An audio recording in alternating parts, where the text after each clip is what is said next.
এই মুহূর্তে পাওয়া সর্বশেষ আপডেট বাংলা সংবাদ। প্রথমেই জানিয়ে দিব সংবাদ শিরোনাম।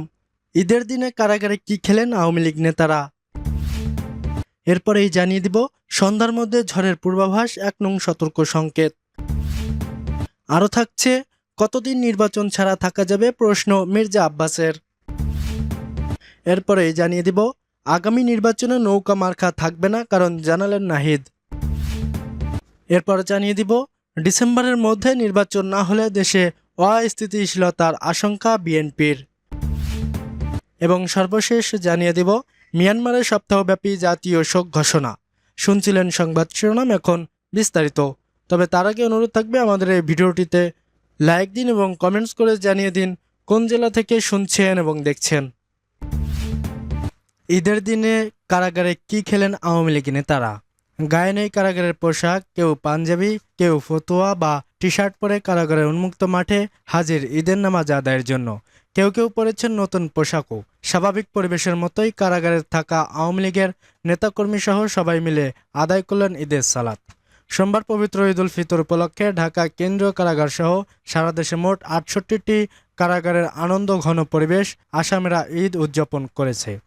কারাগারে ঈদের সালাত শেষে সবাইকে বিশেষ মানসম্মত খাবার পরিবেশন করা হয়। এছাড়া আসামিদের বিনোদনের জন্য প্রত্যেক কারাগারে সাংস্কৃতিক অনুষ্ঠান ও নারী পুরুষ কয়েদিদের জন্য আলাদা খেলাধুলার আয়োজন করে কারা অধিদপ্তর। আসামিদের ঈদের দিন সকালের নাস্তায় পায়েস ও মুড়ি দেওয়া হয়। দুপুরে পোলাও, গরু বা খাসির মাংস, মুরগির রোস্ট, ডিম, কোল্ড ড্রিঙ্কস, চমচম, পান সুপারি ও সালাদ দেওয়া হয়। এছাড়া রাতে ভাত, মাছ ও আলুর দম দেওয়া হয়। এতে সব বন্দী ব্যাপক উৎসাহ উদ্দীপনার মাধ্যমে অংশগ্রহণ ও উপভোগ করে। সাধারণ বন্দীদের মতো গ্রেপ্তার আওয়ামী লীগের নেতাকর্মীদের জন্য একই বিশেষ খাবার দেওয়া হয়। কারা উপদপ্তরের পাঠানো এক সংবাদ বিজ্ঞপ্তিতে বলা হয়, কারাগারগুলোতে বিভিন্ন প্রকার উপহার সামগ্রী যেমন ফুল, চকলেট, বাতাস, কদমা, মিষ্টি, ফিন্নি, বেলুন ইত্যাদি দিয়ে আগত বন্দীদের আত্মীয় স্বজন ও দর্শনার্থীদের অভ্যর্থনা জানানো হয়। বাংলাদেশের জেলের এ ধরনের সৌন্দর্যপূর্ণ আচরণ আগত দর্শনার্থীদের মাঝে ব্যাপক সাড়া ফেলেছে। কারা অধিদপ্তর জানায়, পবিত্র ঈদ উল ফিতর উপলক্ষে আগামী ৩ দিন সব শ্রেণীর বন্দীদের একবার বিশেষ সাক্ষাৎ ও টেলিফোনে নির্ধারিত নম্বরে কথা বলার এবং নিরাপত্তা নিশ্চিত করে ৩ দিনে একবার বাইরে খাবার গ্রহণের সুযোগ দেওয়া হচ্ছে। এ ধরনের উদ্যোগে বাংলাদেশ জেলকে সবার মাঝে নতুনভাবে উপস্থাপন করা হয়েছে। সন্ধ্যার মধ্যে ঝড়ের পূর্বাভাস ১ নং সতর্ক সংকেত। দেশের ২ বিভাগের উপর দিয়ে সর্বোচ্চ ৬০ কিলোমিটার বেগে ঝড় ও বজ্রবৃষ্টি হতে পারে বলে জানিয়েছে আবহাওয়া অধিদপ্তর। মঙ্গলবার আবহাওয়াবিদ মোহাম্মদ ওমর ফারুক স্বাক্ষরিত দেশের অভ্যন্তরীণ নদীবন্দরগুলোর জন্য দেওয়া ৬ ঘন্টার পূর্বাভাসে এ তথ্য জানানো হয়। পূর্বাভাসে বলা হয়, ময়মনসিংহ এবং সিলেট অঞ্চলের উপর দিয়ে পশ্চিম অথবা উত্তর পশ্চিম দিক থেকে ঘন্টায় ৪৫ থেকে ৬০ কিলোমিটার বেগে অস্থায়ীভাবে দমকা থেকে ঝড়ো হাওয়া বয়ে যেতে পারে। সেই সঙ্গে বৃষ্টি অথবা বজ্রসহ বৃষ্টি হতে পারে। এ সময় এসব এলাকায় ১ নম্বর সতর্ক সংকেত দেখাতে বলা হয়েছে। এদিন সারা দেশের পূর্বাভাসে বলা হয়েছে, অস্থায়ীভাবে আংশিক মেঘলা আকাশসহ সারা দেশের আবহাওয়া প্রধানত শুষ্ক থাকতে পারে। তবে সিলেট বিভাগের ২-১ জায়গায় অস্থায়ীভাবে দমকা হাওয়া সহ বিদ্যুৎ চমকানো অথবা বৃষ্টি বা বজ্রসহ বৃষ্টি হতে পারে। কতদিন নির্বাচন ছাড়া থাকা যাবে প্রশ্ন মির্জা আব্বাসের। বিএনপির স্থায়ী কমিটির সদস্য মির্জা আব্বাস বলেছেন, কতদিন নির্বাচন ছাড়া থাকা যাবে। অনেকে বলেন সংস্কারের কথা বললে বিএনপির মাথা খারাপ হয়ে যায়। আমি বলবো, যারা কথা বলেন তাদেরই মাথা খারাপ হয়ে যায়। পবিত্র ঈদ উল ফিতর উপলক্ষে সোমবার ঢাকা মহানগর দক্ষিণ বিএনপির উদ্যোগে কমলাপুর স্টেশনে হতদরিদ্র পথচারীদের মধ্যে খাবার বিতরণ কর্মসূচি শেষে তিনি এসব কথা বলেন। মির্জা আব্বাস বলেন, আমি এককভাবে জানতে চাই, এই সরকারের সংস্কার প্রস্তাব কোন রাজনৈতিক দল এককভাবে মেনে নিয়েছে। সংস্কার কমিটির সমালোচনা করে এই বিএনপি নেতা বলেন, যেটা বাংলাদেশ চলে না এরকম অচল কিছু প্রস্তাব তারা দিয়েছে। আমরা সচল প্রস্তাব দিয়েছি, যে প্রস্তাব বাংলাদেশের মানুষের জন্য গ্রহণযোগ্য হবে। নির্বাচনের জন্য প্রয়োজনীয় সংস্কার করে দ্রুত নির্বাচন দেওয়া উচিত বলেও মন্তব্য করেন আব্বাস। ৩১ দফা যদি ফলো করা হয় তাহলে সংস্কারের অন্য কিছু প্রয়োজন নেই বলেও মন্তব্য করেন মির্জা আব্বাস। তিনি বলেন, ৩১ দফা যদি ফলো করা হয় তাহলে সংস্কারের অন্য কিছু প্রয়োজন নেই, এখানে সবকিছুই আছে। এ সময় ঢাকা মহানগর দক্ষিণ বিএনপির আহ্বায়ক রফিকুল আলম মজনু, যুগ্ম আহ্বায়ক ফরহাদ হোসেন, ঢাকা মহানগর দক্ষিণ শ্রমিক দলের সদস্য সচিব বদিরুল আলম সবুজ সহ অন্যরা উপস্থিত ছিলেন। আগামী নির্বাচনে নৌকা মার্কা থাকবে না, কারণ জানালেন নাহিদ। জাতীয় নাগরিক পার্টির এনসিপি আহ্বায়ক নাহিদ ইসলাম বলেছেন, আপৎকালীন আমরা বলছি যে আওয়ামী লীগের নিবন্ধন বাতিল করা উচিত। আওয়ামী লীগের মার্কা আগামী নির্বাচনে থাকবে না, এটাই শহীদ আহত পরিবারসহ গণদাবি আওয়ামী লীগের কার্যক্রম নিষিদ্ধ করা। সোমবার দুপুরে জুরাইন কবরস্থানে জুলাই গণঅভ্যুত্থানের শহীদের কবর জিয়ারত শেষে তিনি এসব কথা বলেন। নাহিদ ইসলাম বলেছেন, বাংলাদেশে আওয়ামী লীগের রাজনীতি করার কোনো অধিকার নেই। দলটির কার্যক্রম নিষিদ্ধ করা এই মুহূর্তে বাংলাদেশের মানুষের গণদাবি। এনসিপির আহ্বায়ক বলেন, আওয়ামী লীগের বিষয়ে অবস্থান খুবই স্পষ্ট। আগেও বলেছি, এখনও বারবার করে বলছি, আওয়ামী লীগের এ দেশের রাজনীতি করার কোনো অধিকার নেই। আওয়ামী লীগ বাংলার মাটিতে আর রাজনীতি করতে পারবে না। ৫ আগস্ট আওয়ামী লীগ ও মুজিববাদের বিরুদ্ধে বাংলাদেশের জনগণ রায় দিয়েছে। তিনি আরও বলেন, এখন সেই রায় কোনো প্রক্রিয়ায় কার্যকর হবে, সেটা হচ্ছে আলোচনার বিষয়। যেহেতু বিচার চলছে, আমরা বিচারের প্রতি আস্থাশীল। আমরা মনে করি, বিচার এবং রাজনৈতিক ঐক্যমতের মাধ্যমে আওয়ামী লীগ নিষিদ্ধের যে বিষয়টি, সেটি সুরাহা হতে পারে।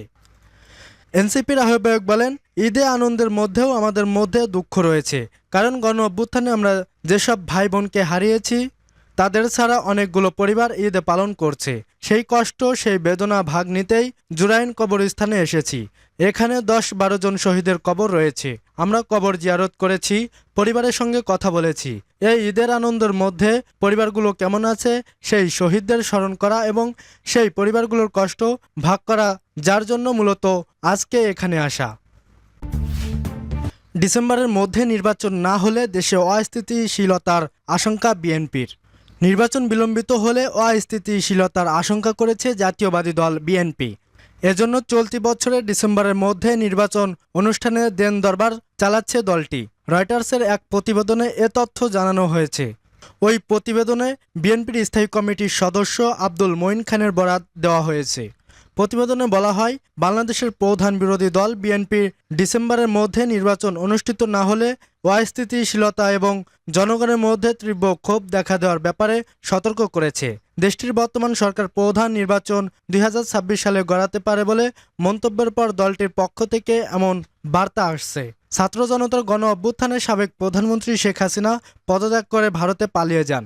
এরপর গণ অভ্যুত্থানে অংশ নেওয়াদের পূর্ণ সমর্থনে নোবেল শান্তি পুরস্কার বিজয়ী ডক্টর মোহাম্মদ ইউনূসের নেতৃত্বে অন্তর্বর্তীকালীন সরকার গঠিত হয়। গত বছরের আগস্ট মাস থেকে দক্ষিণ এশিয়া ১৭৩ মিলিয়ন জনসংখ্যার দেশ বাংলাদেশ পরিচালনা করেছে এ সরকার।